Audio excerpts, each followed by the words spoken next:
Last year on a Chinese conference I met Rob Neal, a teacher from Silverdale School in Sheffield, who was telling me about a project in his school that Somali students were translating part of Romeo and Juliet from Shakespeare into Somali, and he said that they were looking at performing it. At that point I said to him, Rob, this is the task, this is the project we want in our school. Can you please come to our school as soon as you have the performance ready? And Rob stayed in contact with me, and I was very, very happy to see when he emailed me at the beginning of this year saying that the performance was going to be ready and that he was able to actually come with the students to our school. Now, today we had the performance here in our main hall with Somali students and also a lot of students from other schools coming to our school. And it was just the most mind-blowing experience of seeing the confidence of these young students from Silverdale School speaking in their home language, but even having some students learning Somali just for this event, who don't speak Somali at all normally, who have learned lines just to be able to be in this performance. It was just fantastic to see not just the drama production itself, which was extremely good, but also the joy all these performers had about their language and performing in Somali. So for us and for our Somali students, seeing that, it was just a very, very good event. Probably one of the highlights of the year for our school as well. What we are hoping for is to make sure that we have more projects with Silverdale School going on. So Lambeth Academy and Silverdale School working together. We've already had chats with teachers and also the students themselves who said, can we go visit them? Or the students from Silverdale saying, can we come to your school and do some more projects with you, because it's really interesting to come to you and perform for you. So for us it was a very, very special day. The most important message is from this performance that you develop pride of your own language. We have a lot of young people in our school who, strangely enough, feel ashamed of having another language, another community language. A project like this is about raising the achievement in that particular language. It's raising the awareness of community language and also raising the pride of the young people to be able to show that they do have these language skills.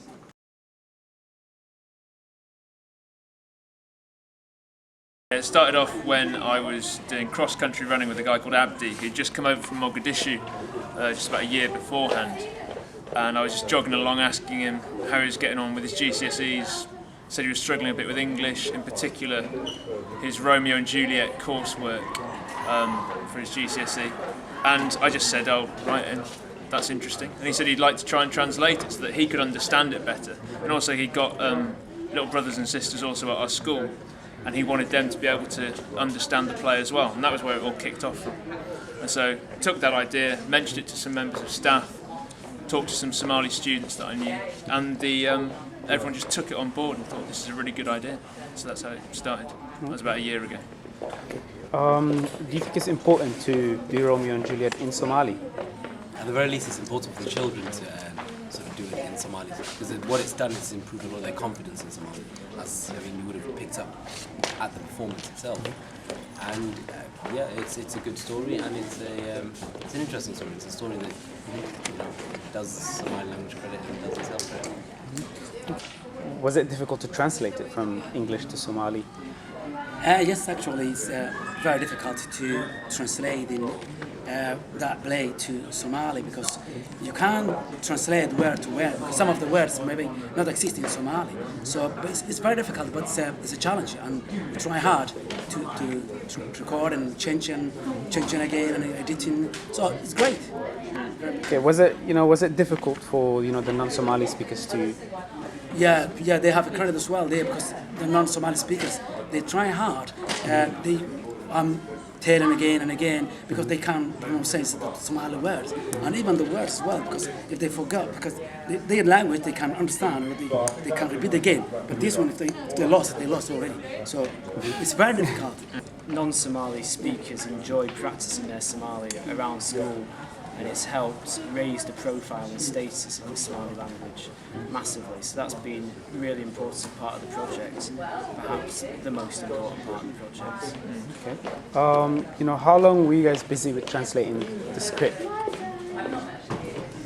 Yeah, we used to meet once a week in Broom Hall, Sheffield, after school for a couple of hours, and people would help, like Moose and Abdi, and also goes by the name of Professor, and students involved in the performance, and we'd get a lot done. I think we've now done about 40% of the translation. It's not perfect, there's a long way to go, but we enjoy it, and it's the beginning. Yeah, we keep going. It's about the process. The process is really important. It's getting people to understand that Somali as a written language is very rich, and maybe its richness is not exactly the same as the richness we find in English and all the rest of it, but it's just having that cultural exchange is what it's all about. I mean, for instance, some funny things have emerged. I know that Abdi, when he was translating something, we asked him to be a bit poetic at one point, and he started writing in iambic pentameter, which is sort of the natural poetic rhythm of English.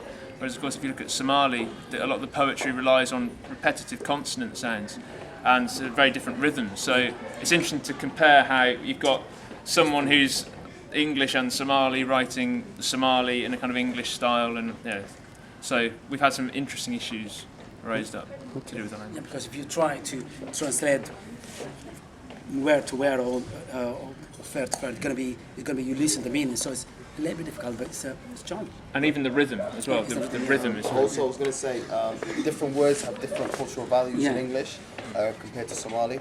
So, you know, a certain word might be a pun, like in English, but it just wouldn't be funny in Somali. So the task was to kind of make it a bit funny without sort of going off track too much. You know, make it poetic without going off track too much, as long as the story stayed the same. That was the idea, to kind of translate it. So You also wanted a few Arabic loanwords, didn't you, occasionally? Which is nothing wrong with that. We like Arabic. like, I mean, poets in Somali do that a lot. I mean, whenever they're stuck for a word, they kind of loan words. So we did that. When will you guys be performing again? definitely in October. We're part of a Shakespeare Schools festival, so we've got a date then. But we're also going to be performing back at school as part of a multicultural evening. But hopefully we'll be performing in lots of different cities. I mean, the idea is really to take this production as it develops to cities across the UK where there is a large Somali population. We're thinking Cardiff, Bristol, Liverpool, Birmingham, go around the place. What's the next step? Mogadishu. Well, eventually, Hargeisa is the dream. Hargeisa is the dream. Hargeisa and Mogadishu. Hargeisa. Hargeisa waan joogaa, Bura'a waan ka sii socdaa. Baasaboorkayga lumay. Baasaboorkayga baa iga lumay. Wallahi. Toddobaad kali waan joogi doonaa. So the next performance is in Sheffield. Yeah, we're performing again in Sheffield, and then but then Cardiff would be the next. Maybe back to London again. We've just spoken to a couple of people who are interested in maybe getting us back to do something else down here. So we're just interested to go and meet the Somali community around the place and just perform. What would you like to ask the Somali community? What would you like to ask them? Where should we go next, actually? And would you like to get involved? That's what we, It would be really good and interesting if we get lots of people to get their different versions of translations to sort of conference together and then sort of produce a new sort of English Somali sort of literary tradition in this country. That'd be pretty damn good. And even just to email us with anything that they might be doing as well. We're interested to hear other people's projects and just do more stuff together and promote the Somali language wherever we can. I think it's also about changing perceptions and realising what a strong Somali tradition there is in terms of theatre and arts, and getting that recognised and performing that and learning and working together with experts in the field and following enthusiasm in the project will go off in new directions, unexpected ones, but that's part of the fun. waxa weeyaan waa markii koobaad ee waxaanu nahay iskuulka kaliya ee koobaad ee isagu isku dayay inuu mataan u bedelo riwaadan oo Soomaali ku bedelo way adag tahay laakiin waa waxaan isku dayin ma dhacaan mana sameyn kartaa tan wax isku dayin marka talaabadii koobaad aanu qaadnay waxaan leenahay dadka Soomaaliyeed hanagu dadaan hanala soo xiriiraan waxaanu ka caawin karnaa waan ka caawinayna waan isku dayaynaa meelo badan ka dhigno insha Allah. Okay.